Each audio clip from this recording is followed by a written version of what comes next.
Hello दोस्तों, आपका स्वागत करता हूं हमारे चैनल देसी प्रॉफिट टॉक में। आज के वीडियो में हम बात करने वाले हैं भाई साहब के क्वेश्चन के बारे में। उन्होंने कमेंट करके क्वेश्चन पूछा हुआ है कि वे जो है वो एक प्राइवेट कंपनी में जॉब करते हैं, उनका मंथली सैलरी जो है वो 10,000 के आसपास है। तो वो जानना चाहते हैं कि 10,000 मंथली सैलरी पर जो है मुझे कितना पर्सनल लोन जो है वो मिल सकता है। ठीक है ना। तो इस वीडियो में जो है इसी टॉपिक के बारे में हम जो डिस्कस करेंगे, हम जानेंगे 10,000, 15,000, 20,000 मंथली सैलरी अगर आपका हो तो कैसे जो है वो आप कैलकुलेट कर सकते हो कि बैंक वगैरह जो है वो कितना आपको जो है वो पर्सनल लोन प्रोवाइड करती हैं। तो आगे बढ़ने से पहले अगर आपने हमारे चैनल देसी प्रॉफिट टॉक को अभी तक नहीं सब्सक्राइब किया है तो मैं आपसे रिक्वेस्ट करता हूं कि आप हमारे चैनल देसी प्रॉफिट टॉक को सब्सक्राइब कर लें। यहाँ पर हम credit card, home loan, personal loan से रिलेटेड जो है वो इन्फॉर्मेशन लेकर के आते हैं। तो चलिए समझते हैं चल करके। तो इसके लिए आपको ज़्यादा कुछ नहीं करना पड़ता है। सिंपली कई सारे बैंकों ने ना अपनी ऑफिशियल वेबसाइट पर जो है वो पर्सनल लोन एलिजिबिलिटी कैलकुलेटर बना रखे हैं। तो हम प्रैक्टिकल वे में समझते हैं चल करके। तो हम चले गए एक्सिस बैंक की ऑफिशियल वेबसाइट में। यहाँ पर उन्होंने पर्सनल लोन एलिजिबिलिटी कैलकुलेटर बना रखा है, जिसमें आपको सिंपली कुछ नहीं करना होता है। आपको अपना मंथली सैलरी डालना होता है और ये जो है वो आपको कैलकुलेट करके बता देता है कि आपको कितना पर्सनल लोन जो है वो मिल सकता है। तो एक आपको आइडिया मिल जाता है कि इतनी सैलरी पर जो है मेरे को इतना लोन मिल सकता है। बट ये जो यहाँ पर दिखाई दे रहा है, जैसे कि अगर हम देखें इसका, जैसे हमने कैलकुलेटर खोल रखा है तो बाय डिफ़ॉल्ट यहाँ पर मंथली सैलरी 10,000 फिल है। ठीक है ना। और उस 10,000 के हिसाब से यहाँ पर देखने को मिल रहा है कि 1.5 लाख रुपए तक का जो है वो आप पर्सनल लोन जो है वो ले सकते हो। बट ये अलग अलग बैंकों का अलग अलग क्राइटेरिया रहता है। ठीक है ना। यहाँ पर ये एक्सिस बैंक का कैलकुलेटर हमने खोल के रखा है तो यहाँ पर ये क्राइटेरिया चल रहा है। बट अलग अलग बैंकों में अलग अलग क्राइटेरिया हो सकता है, बट लगभग लगभग जो अमाउंट है वो लगभग लगभग आसपास ही होंगे। ठीक है ना। तो आपको एक मोटा मोटा आइडिया लग जाता है।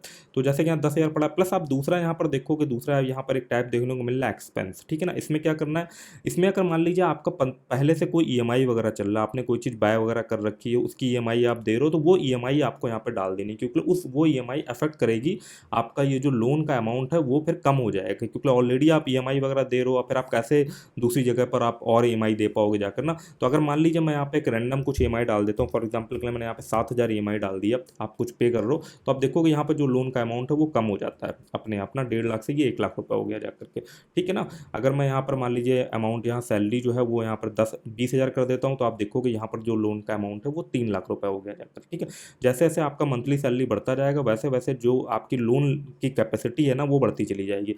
अब यहाँ पर देखिए मैंने एक्सपेंस भी डाल रखा था कि मेरा 7,000 रुपये का मंथली ईएमआई चल रहा, वो मैं हटा देता हूँ यहाँ से। तो आप देखोगे ये 3 लाख की जगह जो है ये यहाँ पर 3 लाख ही, मतलब मुझे अगर मेरा 20,000 सैलरी है तो मेरा ईएमआई जो है वो और ज़्यादा हो सकता है। अगर पहले से कुछ चल रहा है तो भी जो है मेरा लोन जो है वो लगभग 3 लाख ही का बनेगा जाकर। ठीक है ना।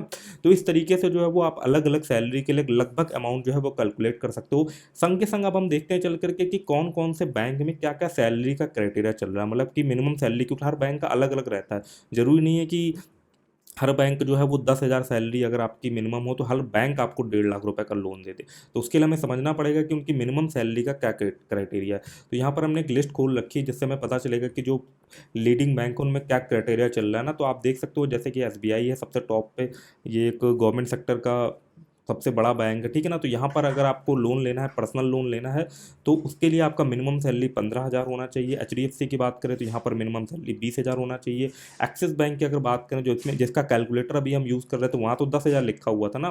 बट अगर हम यहाँ पे जाएँ तो यहाँ पर इनका जो क्राइटेरिया है वो है 15,000 के आसपास, मतलब 15,000 मिनिमम सैलरी होना चाहिए। कोटक महिंद्रा की बात करें तो 25,000 आपका मिनिमम सैलरी होना चाहिए। टाटा कैपिटल की बात करें तो यहाँ पर आपका 15,000 जो है वो मंथली सैलरी होना चाहिए। इंडसइंड बैंक की बात करें तो यहाँ पर 25,000 होना चाहिए। ठीक है ना।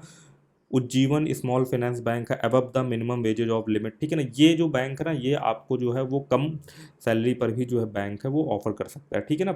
अगर India info line finance limited की बात करें तो यहाँ पर आपका मिनिमम सैलरी 35,000 होना चाहिए। ठीक है। ऐसे करके आप देख सकते हो। इसमें से एक बैंक आ रहा है इंडियन ओवरसीज बैंक, यहाँ पर मिनिमम सैलरी क्राइटेरिया लिखा हुआ है 5,000। ठीक है। आईडीएफसी फर्स्ट बैंक का देखें तो यहाँ पर एनए है, मतलब कि ये जो है ये कुछ बैंक हैं जो आपको 10,000 सैलरी पर भी जो है वो लोन ऑफर कर रहे हैं, पर्सनल लोन। तो उसके लिए सबसे बेस्ट ये रहेगा कि जो इनका कस्टमर केयर है ना उस नंबर पे जो है एक बार आप डिटेल और कंफर्म कर ले, क्योंकि कई बार क्या होता है वेबसाइट में डिटेल जो लिखी तो रहती है बट वो अप टू डेट नहीं होती है। ठीक है ना। तो हमको यहाँ से एक आइडिया मिल जा रहा है। उसके बाद आपको जो इन डेप्थ करंट टाइम पे क्या चल रहा है उसकी डिटेल के लिए बेटर रहेगा कि आप उनके कस्टमर केयर में बात करें, या जो है वो नियरेस्ट जो ब्रांच वगैरह हो ना आपके, तो उसको आप जो है विजिट वगैरह कर सकते हैं जाकर। तो यहाँ पर हमको जो है एक लिस्ट देखने को मिल रही है, जो बड़े बड़े बैंक है वो हमने देख लिए, जैसे कि पंजाब नेशनल बैंक देखे, तो ये भी जो है वो 15,000 सैलरी पर जो है वो आपको पर्सनल लोन जो है वो ऑफर करती है।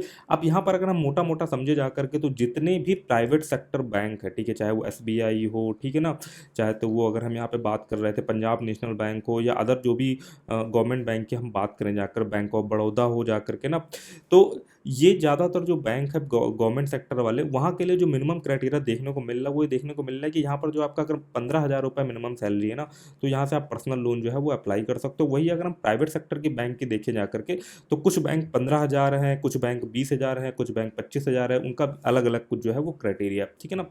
अब अगर हम पर्सनल लोन के इंटरेस्ट की बात करें जाके अलग अलग बैंक में, ठीक है ना, तो वो भी हम इस वीडियो में समझ लेते हैं। जैसे कि HDFC में अगर हम बात करें, तो यहाँ पर 10.5% से लेकर के 21% के आसपास इंटरेस्ट रेट है। कि संग के संग प्रोसेसिंग फीस वगैरह भी लगेगी, जो कि लगेगी जाकर के आपकी जो भी आप लोन का अमाउंट ले रहे हो ना, उसका कुछ परसेंटेज जो है वो आपको एज अ प्रोसेसिंग फीस के तरीके चार्ज करेंगे। उसमें जो मैक्सिमम से मैक्सिमम चार्ज करेंगे वो करेंगे 2.50% के आसपास, ठीक है।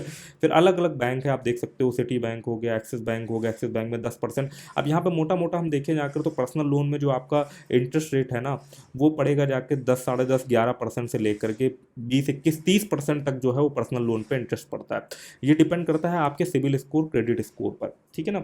अब सिविल स्कोर, क्रेडिट स्कोर क्या होता है ना, वो सिंपली अगर आपने पहले कभी कोई लोन ले रखा, उसे आप समय पर नहीं चुकता कर पाए हो ना, तो आपकी एक जो एक क्रेडिट हिस्ट्री होती है ना, वो ख़राब हो जाती है। मतलब कि वो फिर बैंक को लगता है कि यार इस बंदे को जो है वो लोन समय पे नहीं चुका पाता है ना, तो वो फिर आपका उनके लिए रिस्क ज़्यादा हो जाता है, तो वो आपका रेट ऑफ इंटरेस्ट जो है वो बढ़ा देते हैं। वहीं पर अगर आपका क्रेडिट हिस्ट्री अच्छी है, नीट एंड क्लीन है, 750 के ऊपर आपका सिविल स्कोर, बहुत सारी वेबसाइटों से आप जो है वो सिविल स्कोर वगैरह चेक कर सकते हो। मैं लिंक जो है वो डिस्क्रिप्शन में दे दूंगा, वहाँ से भी जाकर के आप जो है वो सिविल स्कोर वगैरह चेक कर सकते हो ना।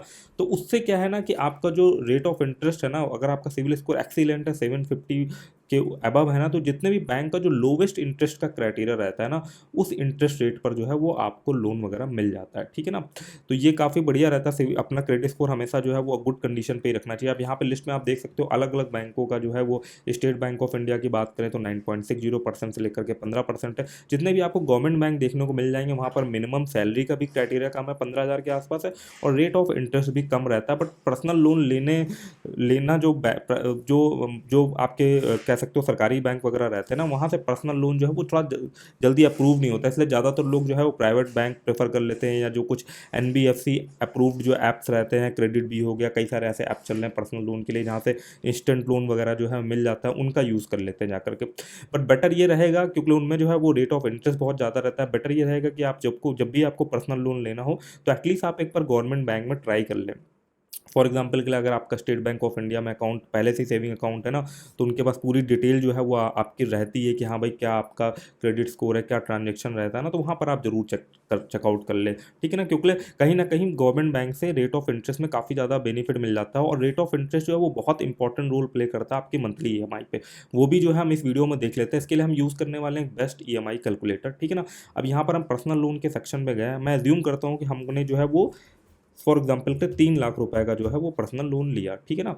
अब 3 लाख रुपए का पर्सनल लोन लिया, अब हम एग्जाम्पल के तौर पे जो है SBI का जो है वो इंटरेस्ट रेट उठाते हैं 9.60%, ठीक है ना। तो हमने यहाँ पे लिया 9.60% हमने इंटरेस्ट रेट लिया, ठीक है ना। अब जो लोन है पर्सनल लोन, वो आप मैक्सिमम 5 सालों के लिए ले सकते हो, तो हमने यहाँ पे 5 ईयर जो है वो सेलेक्ट कर लिया। तो आप देखोगे जो 3 लाख का आप लोन अगर 5 सालों के लिए ले रहे हो 9.6% के इंटरेस्ट पे, खासकर SBI से ना, तो जो आपका मंथली EMI बन रहा है वो बन रहा है 6,315 रुपये।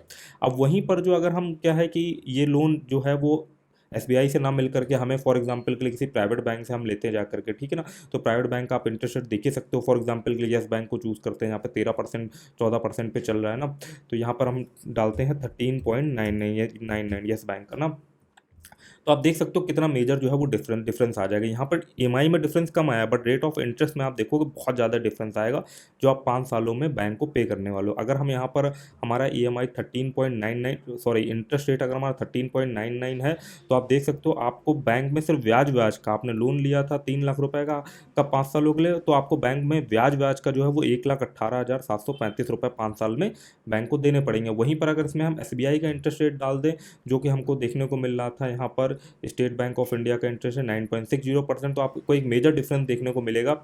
यहाँ पर अमाउंट था 1,18,735 रुपये इंटरेस्ट का, यहाँ पर हम डाल देते हैं फॉर एग्जांपल के लिए 9.6%, ठीक है ना। तो आप देखोगे ये जो अमाउंट बन जाएगा इंटरेस्ट रेट का, ये आपका देखो कितना ज़्यादा कम हो गया, ठीक है।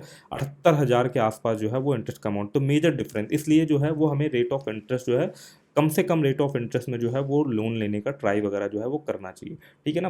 तो इस तरीके से जो है वो आप ईएमआई वगैरह कैलकुलेट कर सकते हो अलग अलग इंटरेस्ट डाल करके। तो इस जो ईएमआई कैलकुलेटर का लिंक है वो आपको डिस्क्रिप्शन में मिल जाएगा।